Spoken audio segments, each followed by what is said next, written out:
This is the lecture on biometric fusion. So biometric fusion, the main idea here is to combine several biometric traits, or a number of biometric traits or biometric inputs, different data, in order to reinforce, in order to improve the information we have, and then improving the recognition, either lowering the errors, the accuracy.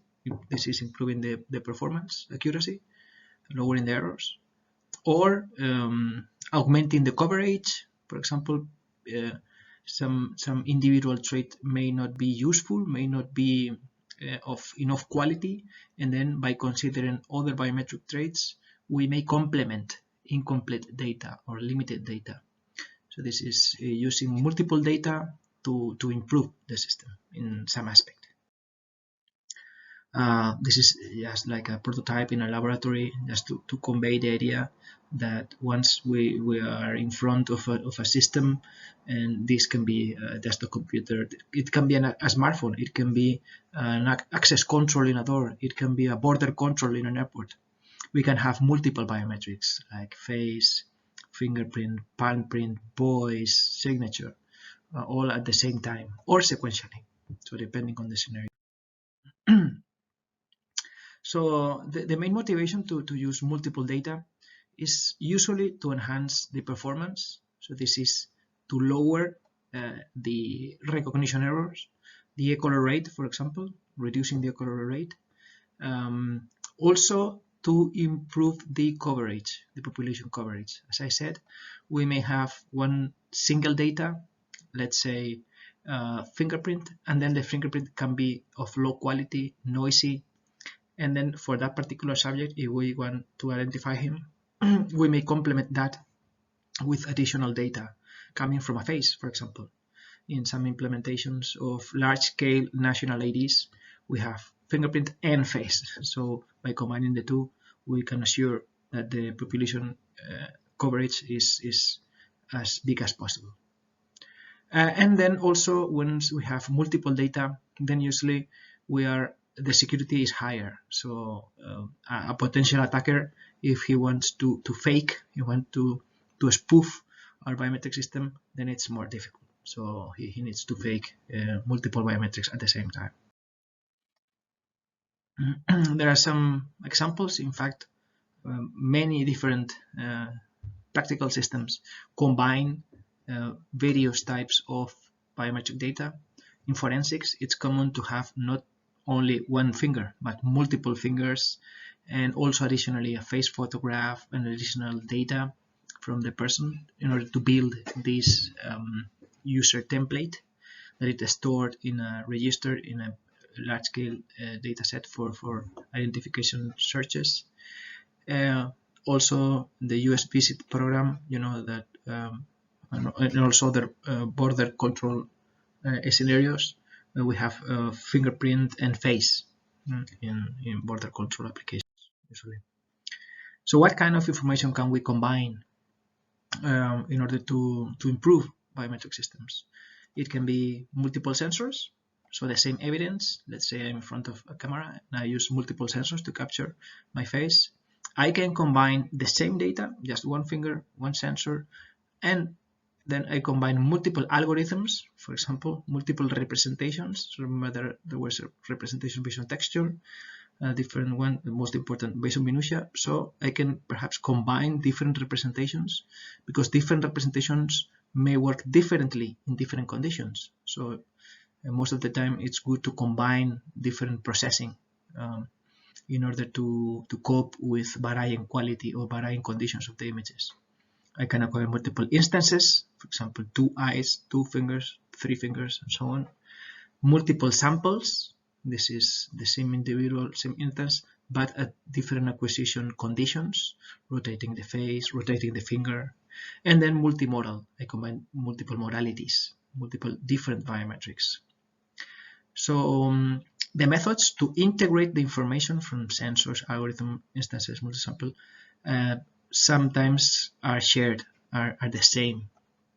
Other times maybe specific to the sensor, specific to the algorithm.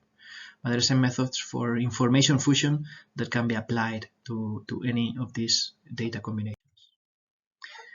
In general, in biometrics, we have these different levels, different steps in processing. We have, let's say, suppose without loss of generality, we have two modalities, different modalities. It can be also the same modality, but different instances. For example, it can be finger 1 and finger 2, two different fingers, index and middle, for example. It can be two different modalities. It can be same modality, two different sensors. So in any of these combinations, let's assume we have two different data inputs that we combine, but we can have three, any number of. So the first we have is the raw data captured. This is iris image, face image. Usually the combination will be something that we can capture at the same time in parallel. Other times it can be also sequential, but here, for example, we can capture a face and at the same time the iris in some conditions. We can capture an audiovisual sequence. We can capture the person talking and then the face video and the speech at the same time, and so on. We have the raw data. After we pre-process and we extract features, we have a feature vector representation, feature vector or a time sequence representation, so some kind of representation of the most distinctive features in the biometric. After we match, we have a matching score. In identification systems, we have a ranked list as an output, and in verification list, we have a decision, genuine or impostor. And also this can be a decision over the ranked list. So you can see that is the input after processing, after matching, after ranking, after deciding. So at these different levels, we can combine the different data that we have, the different modalities. So just showing some examples of biometric integration of information fusion at the different levels. Suppose we have two fingerprint acquisitions, and we are in data level integration. So we want to fuse, to combine two fingerprints. There are techniques in order to generate a combined fingerprint based on the input fingerprints. As you can imagine, we cannot directly overlap or overimpose one over the other. Usually these kind of mosaicing techniques, what they do is a kind of match between them, and once they match them, then they build first the overlapping area between both. So the match here is conducted using the minutiae. So the minutiae is used for first matching, and after the match, a mosaic is constructed using the overlapping area and then the two other independent areas. So as a result, we obtain the complete, like larger size fingerprint. And this can be useful, for example, instead of storing the two images or the two templates in a database, only to store this enlarged mosaic image or the enlarged mosaic fingerprint template based on minutiae. And this can be done also to other biometrics, kind of integrating, combining the raw data in a kind of mosaicing scheme. This applied to face means we have different acquisitions, for example, different acquisitions with different poses of a face, and then we can mosaic also the face in order to generate like an enlarged face representing all the different poses of the person. And this can be done in 2D or in 3D. We can project and build a 3D model with the texture of the full face, including full 3D rotation of the person. And for that, we will have to then align the different images, do some kind of alignment and normalization, which is the same as before with fingerprint. We need some kind of alignment between the different input raw data and then some integration, overlapping of the different images. And this can be also done. Another application is combining 3D data. This is 2.5D. This is depth data with texture data in order to build like an enhanced representation, 3D data, including the depth and the texture of the face. This is also a kind of data fusion sensor data fusion, data level data fusion for biometrics. And with that enhanced data, this is a 3D face, then we can build a 3D face biometric template or extract features based on this 3D model instead of extracting features based on the texture. That was just some examples to show you what can happen, what can be done in data level fusion and biometrics. We go to the next level, and this is feature level fusion. So assume then we have again two modalities or three or more modalities or sensors or different elements to combine, and we have a feature representation. This feature can be a feature of fixed size, or it can be time function based, some kind of feature representation, fixed or variable size. And then this is a feature representation for hand, feature representation for face. What we do usually is we normalize this feature representation with normalize, the other one feature representation. This normalization is dependent on the kind of feature representation here. This normalization is usually fixed or adapted, so the two of them generate two pieces of information that can be concatenated or can be integrated in a single enhanced feature representation that then can be processed somehow. For example, we can apply feature selection or a kind of projection to select the most distinctive features after the combination.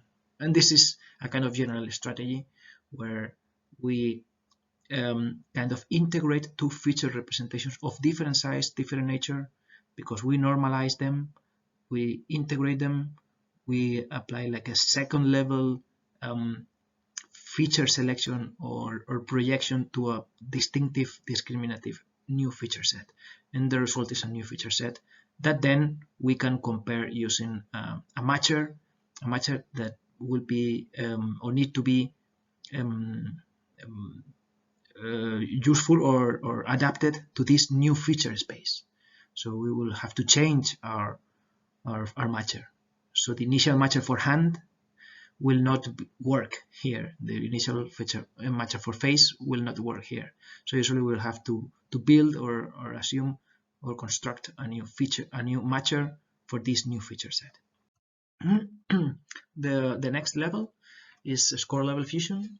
So assume we have two scores from two different systems or two different modalities. Let's say score 1 can be between 0 and 100. Similarity score in this case, and this can be a similarity score for another system, face, fingerprint from the same person. And then basically it's just taking the two scores and combining them somehow in order to generate a binary decision in a verification system, genuine or imposter. This combination can be implemented using any kind of classifier, because as input we have two real numbers, and this is a feature with of size 2. If we have n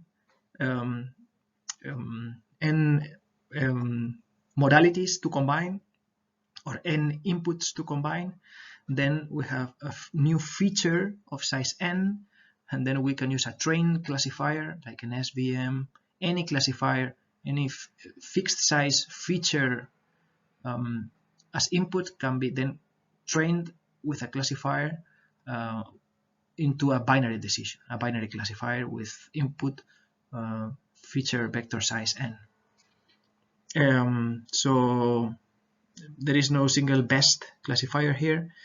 Usually if the scores are well normalized, very simple classifiers work fine for this score combination.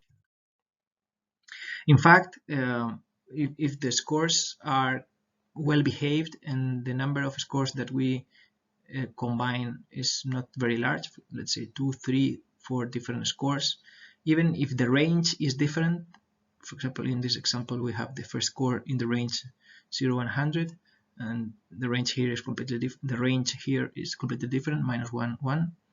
So here is a similarity. It means the higher the score, the more probable it is to be a genuine match. The same here. but here maximum probability is 100. Maximum probability here is 1. Minimum 0, minimum -1. So if we want to integrate, we can then take the 2 as a vector of size 2, and then apply directly without any kind of normalization a classifier, train a classifier. The train classifier will learn the space, the range, and then we'll decide. Otherwise, what we can do is to normalize the scores, apply to this score range a function which is a transformation, like a normalization that transforms this range into a range that is compatible with the second system or the second modality. And then after the transformation, if the two ranges are compatible, then we can just apply very simple functions like minimum, max, sum, product. Usually the most useful one is this. It's like averaging the two scores after we normalize them to be compatible. And this works very fine, and this way you don't have to train a classifier based on these similarities. So important thing here then it's the score normalization, because usually the scores or the similarities that we combine can be non-homogeneous, can be in different ranges, and sometimes one is a similarity and the other one is a dissimilarity, a distance. So we have to convert both in order all of them to be either similarities, all of them, or distances, all of them. So in order to fuse them, to combine them, we have to normalize the range. Distributions can be different, score distributions can be different. So usually what we do is to design these transformation functions, normalization function of scores, in order to transform these score ranges to a compatible range. This transformation needs to be robust. Robust means that we have to be robust to outliers, and we have to be efficient. Efficient is the estimated parameters for the distribution should represent well the space of scores. So here we have some examples of genuine distributions are in red, genuine in red, genuine in red. So you can see, for example, here genuine in red because this is a distance score. So the smaller the distance, the higher the probability. This is genuine. This is a similarity score, and then the higher the similarity, the higher the probability to be genuine user. And again, this is a distance score. So you can see here we have distance, similarity. So we will have to, for example, convert this one to a distance, from a similarity to a distance, and then normalize also the range. You can see from 0, 300, 0, 1000. And for this normalization, always the best is to statistically estimate or represent the distributions with representative statistical figures like mean, variance, and then based on those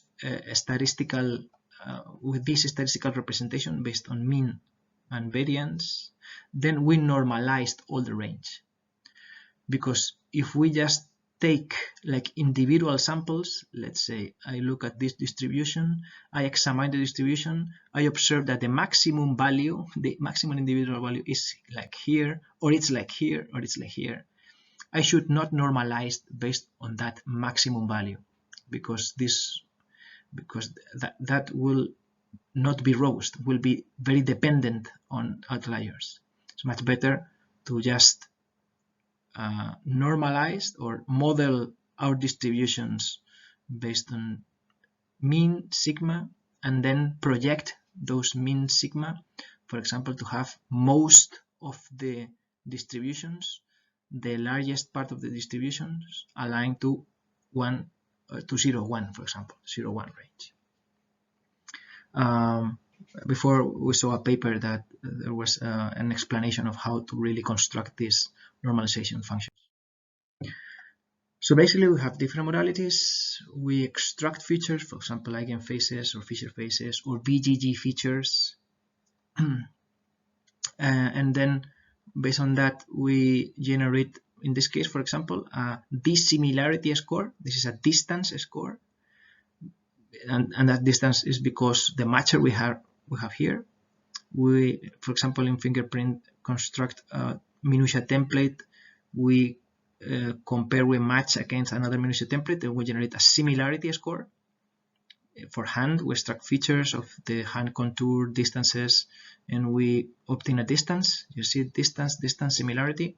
We normalize, and this normalization we generate from a distance as similarity, which can be the inverse or some kind of transformation in order to transform a distance to a similarity. And in a different range, a range between 0 and 1, 0 and 1, 0 and 1. The three of them similarities and the three of them in the same range.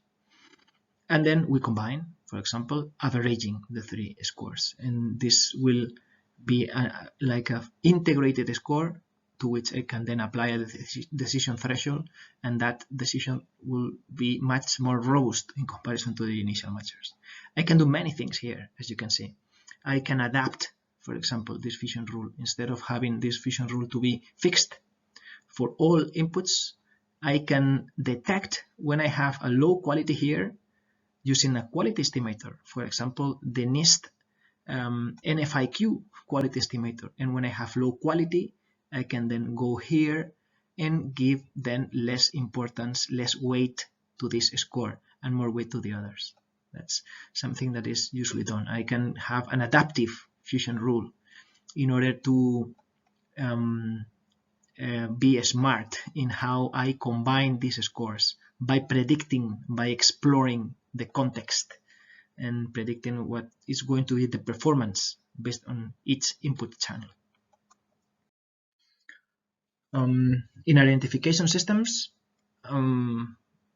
something similar. I have an input image or input biometric.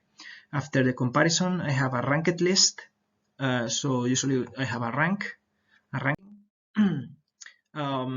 Imagine I have several systems, like 3 face, fingerprint, and iris, and then each system then generates a different ranking. Let's say the face matcher says I enter like a face image, and then based on the 1,000 faces in the database, my search, my comparison, my 1 versus n says the most probable person is Kevin. The second most probable person is Dennis. The third most probable person is Silvio. The fourth is Vincent, and so on. So this is the ranking. This is the first, second, third most similar in my database. But then examining fingerprint, the same fingerprint from the same person, and then running a search over a fingerprint database of the same people. Based on fingerprint, the first most similar is the same, but the second is different. The second is Xinguan, and the third. So you can see that the rankings are different because the biometric information is from the same people, but the evidence is different, and the iris is also different. So how do we integrate different rankings? Rankings resulted from different modalities or from different evidence. I can have, for example, the same face matcher, but 2 different face acquisitions, for example. So how do I combine different rankings? There are basically 2 different approaches. This lowercase r, is the individual rank for each system. So basically, the highest rank says take the rank for the system that it's completely sure about the identification. So only the highest rank. So if any system says that a given user is the first in the rank, then take it. So take only the highest rank, what is called also highest rank fusion. This is sometimes applicable, but the most popular is the second one, what is called the board account. In the board account, what we do is we average, we sum all the ranks across the different matchers, and then the integrated rank will be this sum across the different matchers. So basically we are averaging across matchers, across modalities, so you can see here, and then we assign that to the rank or the integrated rank. This is a way to combine the different ranks provided by different matchers.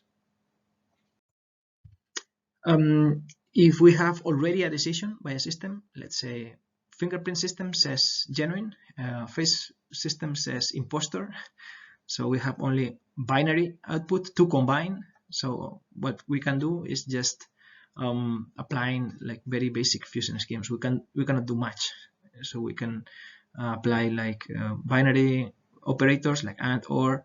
We can do majority. Usually here what we apply is majority. If we have like, instead of two systems to combine n systems, we will take decision by majority voting. And there are some other sophisticated methods that incorporate a little bit of statistical knowledge into this integration, but they are not very used nowadays. So most typically we will use majority voting. So in terms of designing or the elements that you should be aware in a multi-biometric system or in a fusion system, we have motivated the use of multiple information because we can improve the performance, we can improve the coverage, we can build a better system, but at a cost. So we should analyze what is the cost of integrating more information, of having a more complex system, of having more sensors, and usually there will be a balance between cost and performance obtained. Sometimes multi-biometrics or fusion can be beneficial and can be cost effective. Other times maybe too costly, even though it can generate some benefits. Also, complexity will grow, so the system may not be scalable. Also, we have to check the throughput. This is if the usage and operation of the system doesn't generate any delays in the process. We should be aware of verification or identification, select properly the number of and the type of biometrics to combine, the quality of the biometric modalities or the input data. It's very important, and if that quality varies over time operationally because of the conditions of the environment or the interaction with the sensors, then it's important to estimate that quality continuously and then adapt the fusion continuously based on that quality estimation for each channel. We can combine at different levels. There are different fusion methodologies. We can weight, including adaptive weights for the different modalities.